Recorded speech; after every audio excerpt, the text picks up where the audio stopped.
Good. Right after game one, we coming at you right away. Your boy Earl, your boy Matt, and your boy Obi. What up? What up? Um, we What's got to good? see a beautiful symphony by conducted by the floor general CP3. um, yeah, the Suns win game one, and Giannis actually played. You know, so if you guys want to kick it off, whoever wants to start off the topic, send it I, to Earl. Yeah, I'll okay, go let's first. go. So it's funny that you ended when you were saying that it's cool to see that Giannis actually played. Because my first initial thought was at least so far, it doesn't seem like injuries at least are gonna ruin the finals. Like they've ruined the rest of the playoffs. So that was Yeah. very encouraging. Also, it didn't seem like, although Phoenix pulled away, it didn't seem like either team was really going through that kind of like game one NBA finals feel out thing, and that maybe that's because there's Hmm. none of them have any finals experience. So it was good to see them kind of get right after it, like guys didn't really seem like it didn't seem like there were jitters. The game was pretty smooth right from the jump, so that was good too. Um, because at this point, I'm not. I think the storyline left is CP3, and I want to see him win a ring, but I don't really have a dog in the race, so I just want to see really good basketball. So that was encouraging. Um, if you guys remember, a few episodes ago when I asked if you were Giannis, would you feel confident if your championship was uh, dependent on Chris Middleton as your closer, And now we're going to get to see that play out because injured or not injured, it doesn't look like Giannis is going to be able to close in those situations where they're either trying to get back in the game or pull away when they like cut it to single digits. Those few times when they cut it to single digits, Chris Middleton got it going a little bit. Um, and funny enough, I don't know why. Maybe it was the injuries. It seemed like, and correct me if I'm wrong, Giannis was out for an extended period of time in that third quarter. Like, Yeah, like it felt like it. It it felt like it. Yeah, felt like it. But they went on a run during while he was off while he was sitting, so it just felt Fair, longer. Like fair. I only made a note of it because I was wondering if, although he seemed to be moving fine because he did, if he actually was, as healthy as he appeared to be, because the injury was no joke, like just from the eye test, the injury was no joke. And I was actually surprised to see him moving so well, so quickly after after that injury. With that being said, I am picking the Phoenix Suns to win this series, um, from what I've seen so far. And it may not be for the reasons that you think. I think that although Chris Paul was spectacular tonight, primarily in the second half, I think 31 of his 32 points was in the second half, if I'm not mistaken.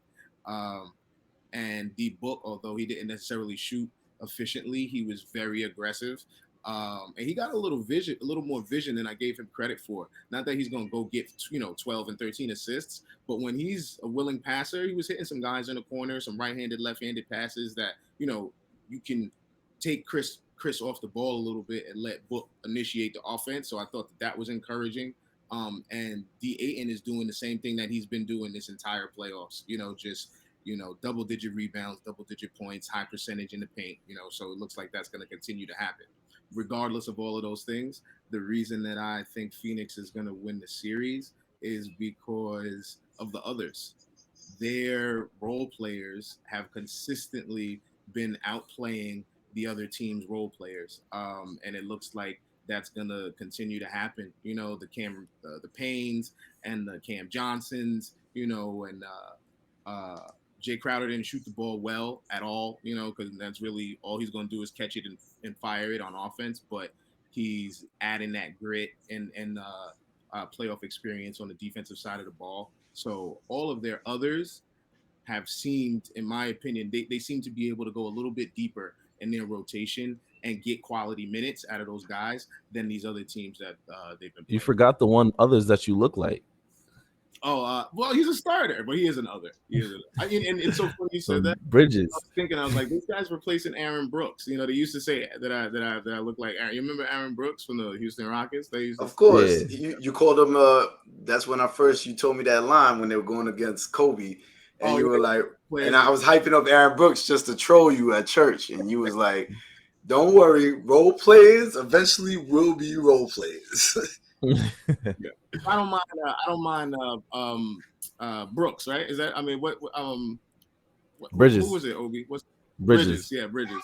I don't mind Bridges. I actually don't mind that. He definitely does favor me a little bit. So you're right. That's pause. And he's that you don't mind his, but you mind someone else's. He's like, oh, he's all right. Yeah, Aaron Brooks is ugly, bro. Yeah. Not gonna lie. Damn. You gotta put a not gonna lie behind that. But not gonna lie. Ben, hit it. Yeah, listen, man. I'm gonna start off with my prediction. Suns in 4, you know what I'm saying? That's how I'm pulling up again. Like this. I had Suns in 6. I had Suns in 4 last series. They made it 6. They're not playing around this time. You had Giannis do his best Willis Reed impression. Came out. I got my little Woj notification before the game. Giannis is going to be able to play. I saw him out there warming up. I'm like, okay, Giannis is ready to go. He might have a shot. Wrong. Okay, he pulled up and he came out. He came out balling. I'm not going to lie. He did a move on DeAndre Ayton. It was a Shaq move. He bodied him. And I was like, oh, this dude was pulling a rope-a-dope. That's what I was like, he's fighting. Because that move was a Shaq move. It was so deliberate. And I don't even know if I saw him do that move before the injury. That's why I was like, oh my God, this is about to get crazy. But then, sure enough, the point guard showed up and he did his thing. He did his thing, man. He's been hooping. Ever since he fully recovered from that shoulder injury, it's like, bro, were you really hurt? Because he is killing. He had Bobby Portis looking crazy. He had Bobby at the top of the key, hit him with the boot, jab step, 3. Crossed him up, took him to the rack the next play. I'm like, oh my gosh, he is in his bag. These dudes is in trouble. And the mid-range was wet for him and Book all game. So, and even though DeAndre Ayton got bodied around the paint a few times, he's still, like Earl said, he put up his numbers. He did his thing. Like he's been doing. He's been very consistent. A lot of people think he's a bust still, but I don't know. He's trying to prove the experts wrong. I'll pass it up to you, Obi. I got so many takes. All right, let's start it with Giannis. All right, you got one injury game, so you can have that, right? Like, you can't go 6 for 10 and lose. I'm sorry. You do that again, you no longer Nigerian. You do that again. Right? You taking his citizenship? He already almost lost it talking about Greek freak. All right, no, we don't do that. We don't do that. That's it's like calling myself American King. If I call myself American King, no. Hold on, Obi. No. Didn't you just make somebody unable to come into this town again, and now you're taking people's citizenship? Like, Joe Harris. Have you seen Joe Harris in this town? I haven't seen him. He knows what time it is. He knows what time it is. Get him out of here. Joe Harris on Father's Day. Listen, y'all know. Oh yeah, that was definitely did. I apologize, Joe Harris' father. You had no idea your son was gonna do that. What a Burger King! But listen. Giannis, he had his injury game, so I'll give him that. He came in, did what he could on the one leg, whatever, blah blah blah. He looked fine, but it's his first game back, right? Cool. You know how I feel about superstars or stars or what it is, whatever.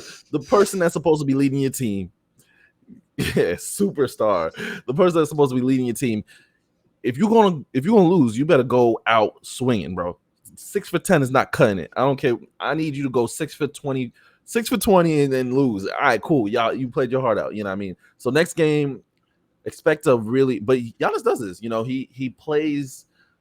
He like has a couple feeler games sometimes, and then he goes mad hard the next game. So not to say they're gonna win off of that, but expect Giannis to take 22 attempts and then 16 free throws. Which he made some of them today. Took that's why the game ended so late, because Giannis is taking 30 seconds each free throw. I don't understand it. Like, why do you take so long to shoot free throws and then miss? It doesn't make any sense to me. Like, you can miss the same shot in 5 seconds. What do you need? Like, that doesn't make sense. All right, cool. So we get off that, right? Drew Holiday. Yo, I don't care what your coach is saying. Well, you know what? Let me come back to Drew, because it's Brook Lopez's fault they have to play that way. Because Brook, they're like cooking this guy Brook. They're looking for him everywhere. Oh, Brook is on that side. Everyone come over here. We're going Brook.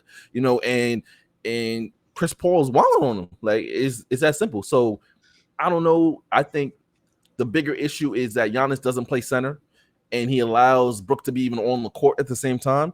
Cool, Brook is nice, and he just had like 30 something in the last game, but he gets exposed defensively when he has to guard and needs guards.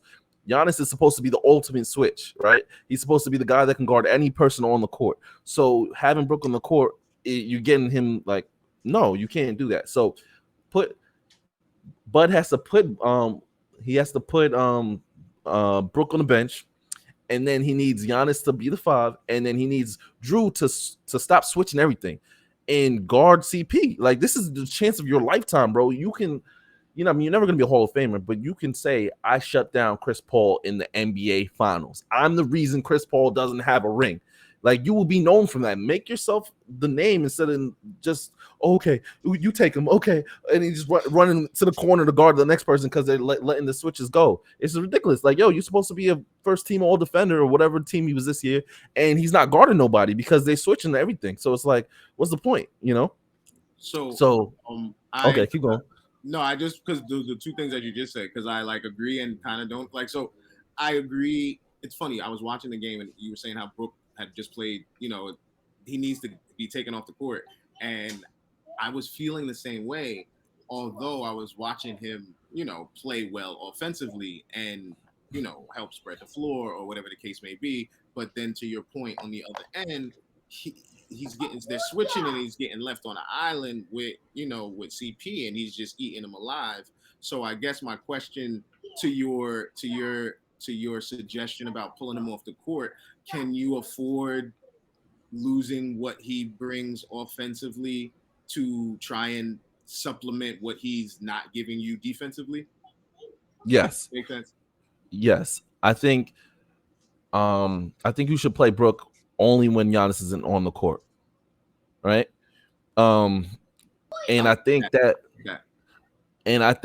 they should, take the training wheels off these Bucks. Like, I know that you have depth, but it's time to play 40 minutes. This is the biggest series of your life. This is your one chance. You know what I mean? Like, who knows if the Nets are going to come back crazy next year and all that stuff. Budenholzer, like, just play these dudes. I understand Giannis just came back from injury, but moving forward, I'm expecting 40 minutes from everybody. Like, this is do or die, bro. Like, if you win the next game, you change the whole series. So you gotta act like this is your game 7 and win this game. So yeah, I just need Brook off the court. Because the thing is, Trey, right? Trey is nice. He's really skilled. He's somewhat cerebral, but at the end of the day, he's a young guy. Chris Paul is so seasoned and so crafty. Having Brook Lopez on an island with Chris Paul is actually disrespectful, like, to the game. Like, it's like, you're absolutely right. Utterly disrespectful. Like, it's just, he's gonna make the right play every single time. So it's like, what are you doing? Like, Brook cannot play at the same time as now. I don't think he should play. I think he should. Matter of fact, I think Brook should don't even worry about Giannis. When Chris Paul sits, Brook should sit. Brook should play, and that would be how I do it. So anyway, my prediction is I still think the Bucks in 7, just because. Well, I bet on them, so that's that's a good reason to predict that. Yeah, I bet to make the story, make it a little interesting. You know what I mean? Like, everything's pointing towards the Suns, but it's just the Bucks have all those defenders If they ever get to switch everything and not have Brook guard every single, not guard Book and CP like the entire time, then maybe. So yeah. So I'll take the Bucks in 7. So Bucks in 7. Are you serious? Was the Suns in 4? Do you want to make a real pick, or is it really Suns in 4? Was that your pick? All right. Let me ask you one last thing. I have to. That game, and if what you said is what I saw as well about Giannis taking that long break, not being back 100%, and they listen. That's their best bet is that somehow he gets healthier if that's the case before the next game, which I don't think is possible. So coming off of that, just playing tonight, it's gonna swell up. I've had bad knee injury myself. His joint, he may be able to move, but it's swelling up. Trust me. And I gotta stick with that after that. If they were closer in this game, then I would move off of it. But this wasn't close. But remember, they got blown out by the Nets in game 1 and 2. Yeah, that's a fact. Yeah. So, was Kyrie play? Well, they got blown out in 1, and then I think it was closer in 2, but they still got blown out. Did Kyrie play any of those? Kyrie played both. Yeah. Then they lost game 3, and then Kyrie. I mean, then they won game 3, and then Kyrie got hurt in game 4. Gotcha. So the Bucks at home, that's what I'm counting. Like if they can steal somewhere, if they can steal game 2, that's a series. I mean, I'm not really rooting against either way because I mean, like if I wanted, I'll go for Giannis because he's Nigerian, but he don't even be claiming Nigeria. So it's like I don't really care who wins this. Honestly, it's just because the Bucks beat the Nets. I hope the team that beat the Nets wins. That's about it. Like, that really just hurt my feelings. I did not realize I didn't realize he played that many games of that series. That's crazy. And it was, and that's funny that you guys were saying what we were saying about the injury. So let me ask you this last question: whose title is more validated if they end up and win it? Is it CP3 or is it Giannis? Granted that they both have taken, they both have not gone against fully healthy teams. There you go. I was trying to find the right way to to put it out. Yeah, no, I understand. I'll let Obi go there. I think the injuries, right?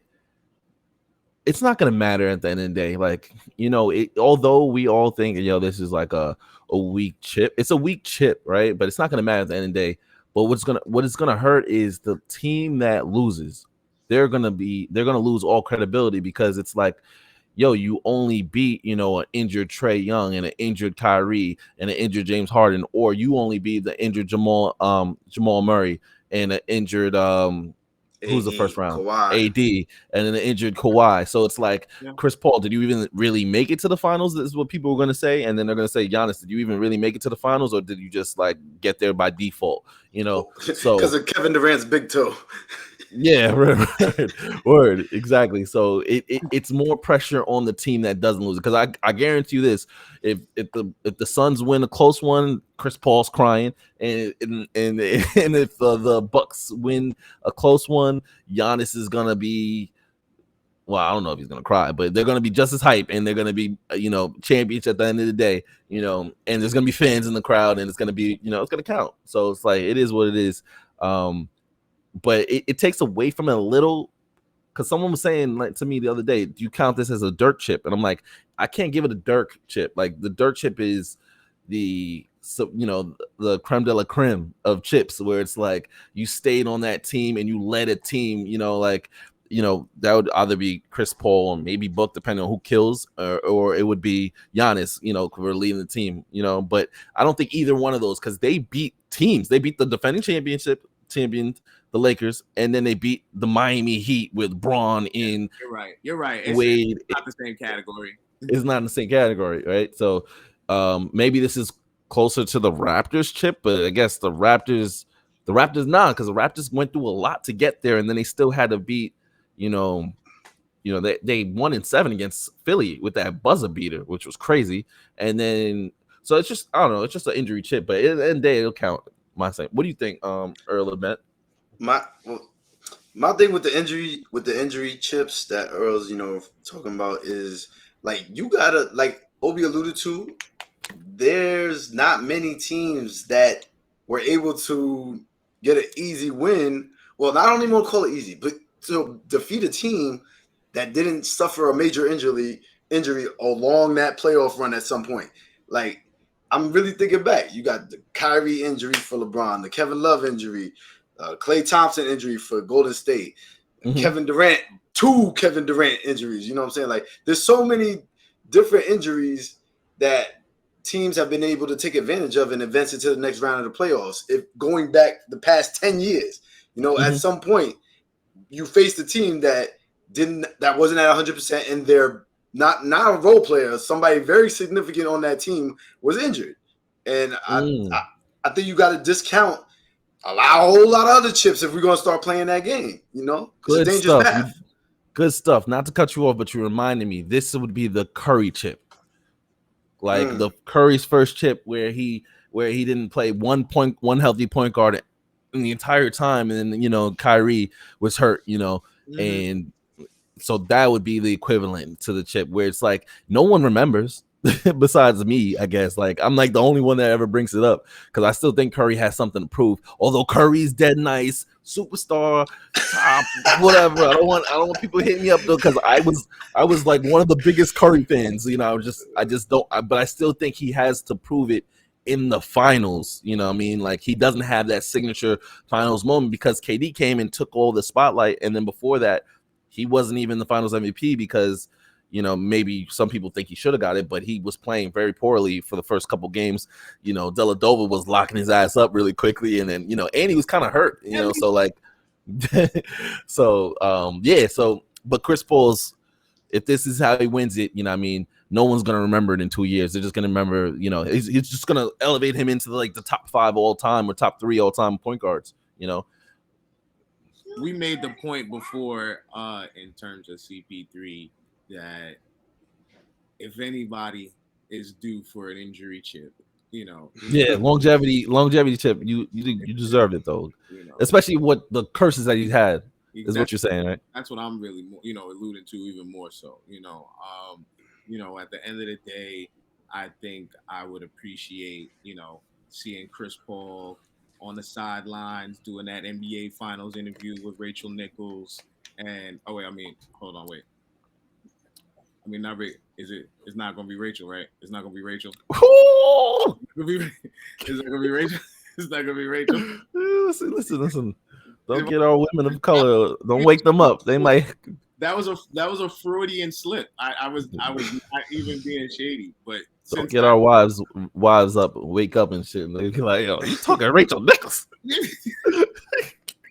Oh, man. No. Really quickly, if you guys don't know about the controversy going on with Rachel Nichols, she made some controversial statements. She was recorded making some controversial statements about a fellow ESPN anchor, Maria Taylor, who was, if I'm paraphrasing, she was given a NBA Finals nod that I believe Rachel thought she should have gotten, and which she's had for years. She's had right, absolutely, and she believed that she alluded that the only reason that Maria got the position is because of ESPN's need to highlight diversity within their company.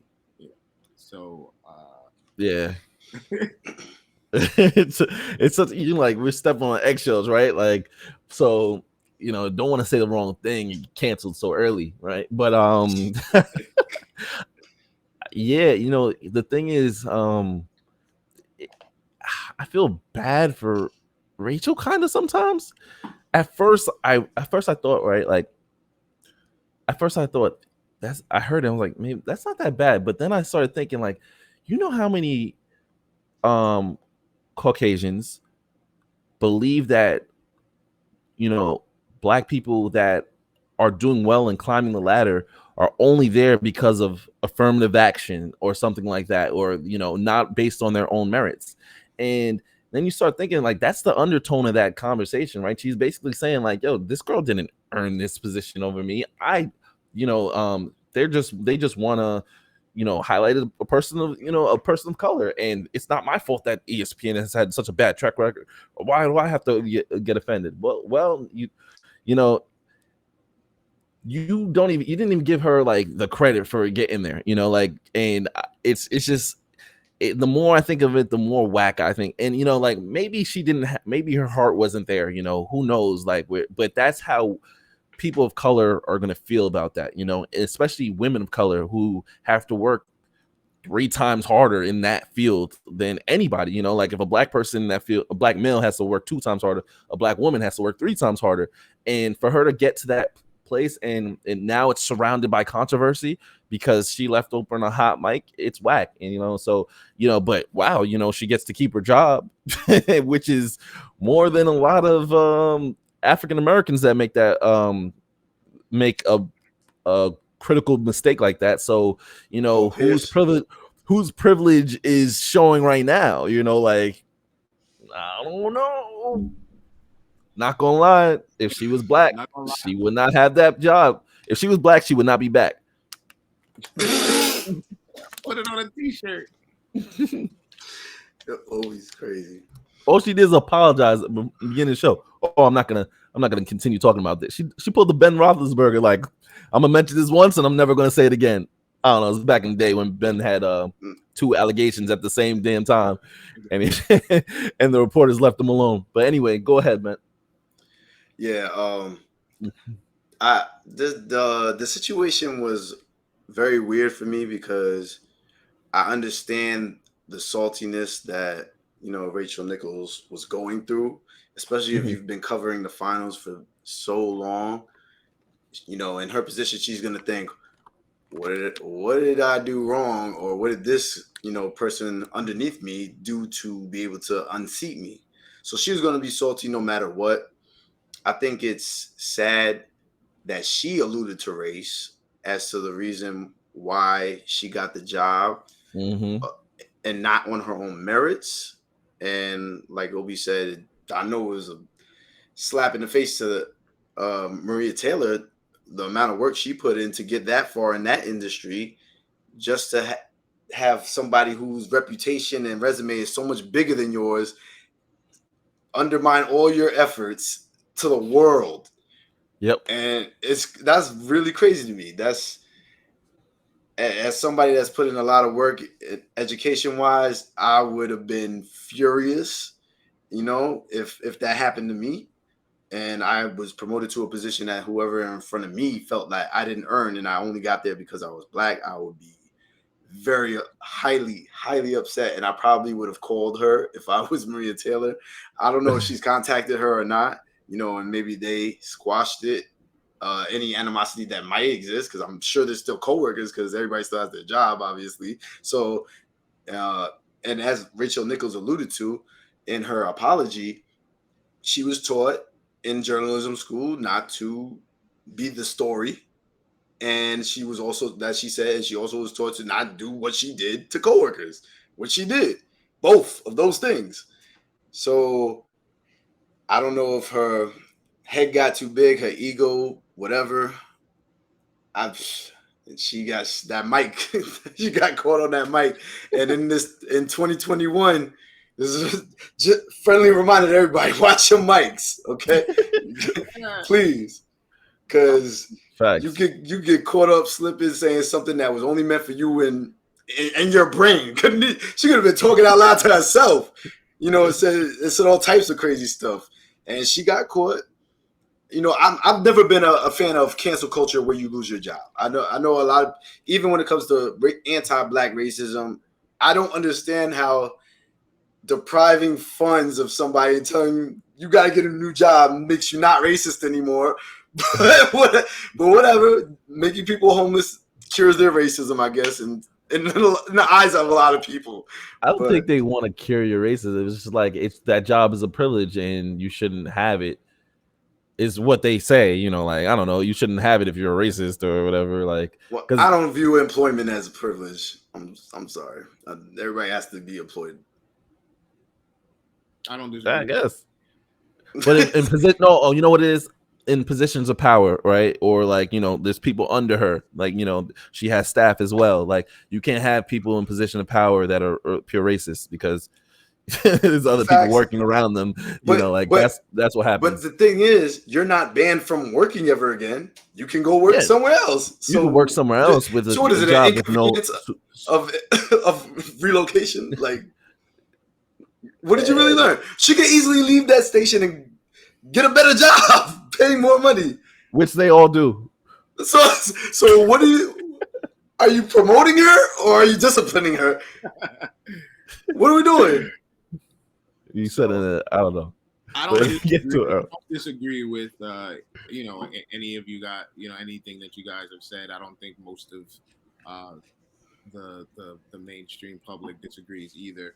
I'll just add a little piece to say, you know, you have to know how difficult it was just as a woman in this industry. You know what I mean? Like, I'll take the taste out of it. You know what I mean? And like, just as a female that has come up through the ranks, to see another female that has come up through the ranks, to take that stance. And it was clear that she was just, like you said, she's salty, to take that stance though, it makes you wonder a little bit about what's really in her heart, and I hate to go that deep, you know what I mean? But I can't find another way, I can't find another way to say it, because she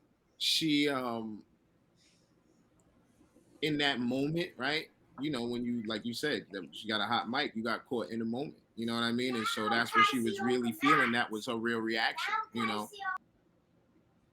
So, Gotcha. so I think that she got caught with her hand in the cookie jar, so to speak. And Absolutely. and Rachel Nichols is a heavy hitter.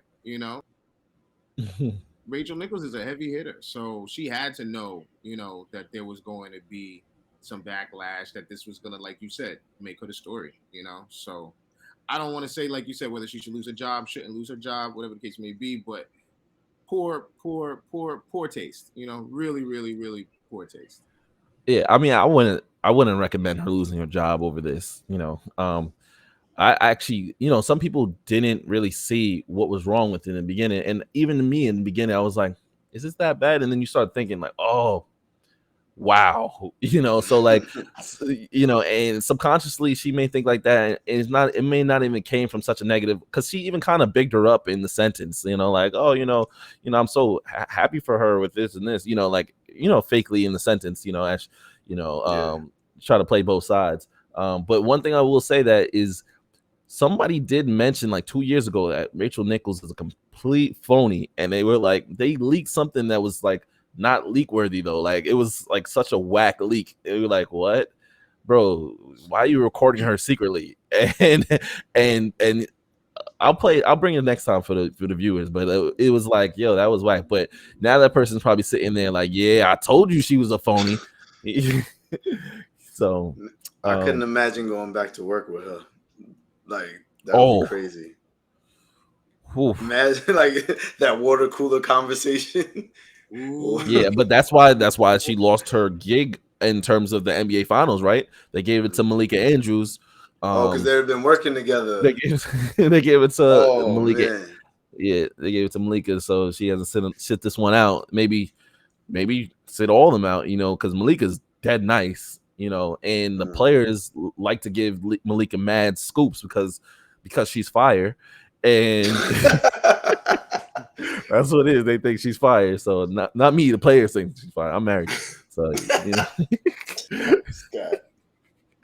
So yeah. So we'll see what happens with Rachel, but it is what it is. All right, we're gonna wrap it up. We're gonna wrap it up. This new episode of the Not Gonna Lie podcast. Obi, Earl, Matt, thank you for joining us. Like and subscribe, please. We need that. Sir. Hit that subscribe. Not gonna lie. Wrap it up. Strap it up. We will see y'all again.